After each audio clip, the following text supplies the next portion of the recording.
So I'm going to go really quick through a method of graphing trig functions that doesn't involve translations and stretching and horizontal shifts and all that, but instead what I want to do is figure out where the argument of sine takes on the values 0, pi over 2, pi, and 3 pi over 2, and then again at 2 pi.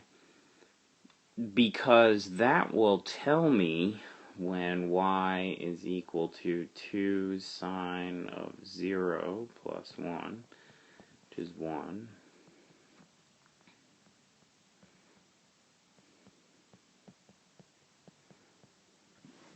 and so on. Y equals, and then here I'll have pi, and that's going to be equal to 1, and then y is equal to the same thing, but 3 pi over 2, and that'll give me negative 1. Now, the key is, then I want to set pi over 4 minus 2x equal to 0, then pi over 2, then pi, and then 3 pi over 2.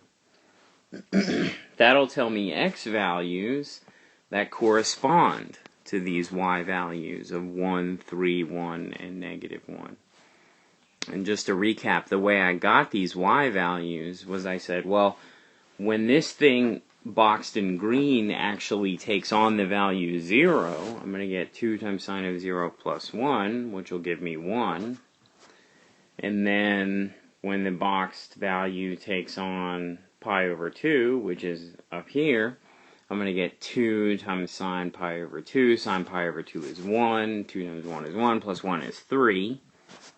Likewise, the thing in the green box will take on the value pi. 2 sine pi is 0, plus 1 is 1. Ditto for the 3 pi over 2, and then I'll get negative 1. So like I said, we're going to set pi over 4 minus 2x equal to 0. That's going to give us x is pi over 8. And I'll just skip the algebra. You can do it on your own if you like.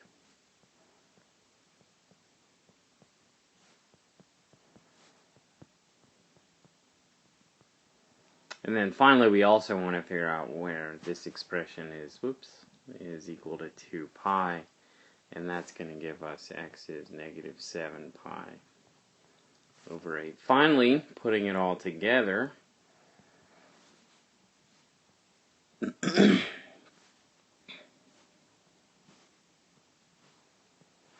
we've got pi over 8, negative pi over 8, negative 3 pi over 8, negative 5 pi over 8, and negative 7 pi over 8. We just plot the points that we just figured out. 1, 3, 1, negative 1, and then back to 1. So we connect the dots, and that's what our sine function looks like in this case. We can even figure out the period by just saying, well, that's pi over 8 minus negative 7 pi over 8. And that's going to be pi. We can figure out the amplitude just by looking at the graph. And we can also figure out there's a vertical shift up 1. So, to recap, what we did was we took the item in green, we set it equal to 0, pi over 2, pi, 3 pi over 2, and then 2 pi again. That told us x values of pi over 8, negative pi over 8, negative 3 pi over 8, negative 5 pi over 8, and negative 7 pi over 8. For those x values, we have y values of 1, 3, 1, and negative 1, and then 1 again. Now it's a simple matter of just plotting those points and connecting the dots. And all of the translations and whatnot, you can just read off from the result. Hopefully this gives you a more concrete and easier way to go about this.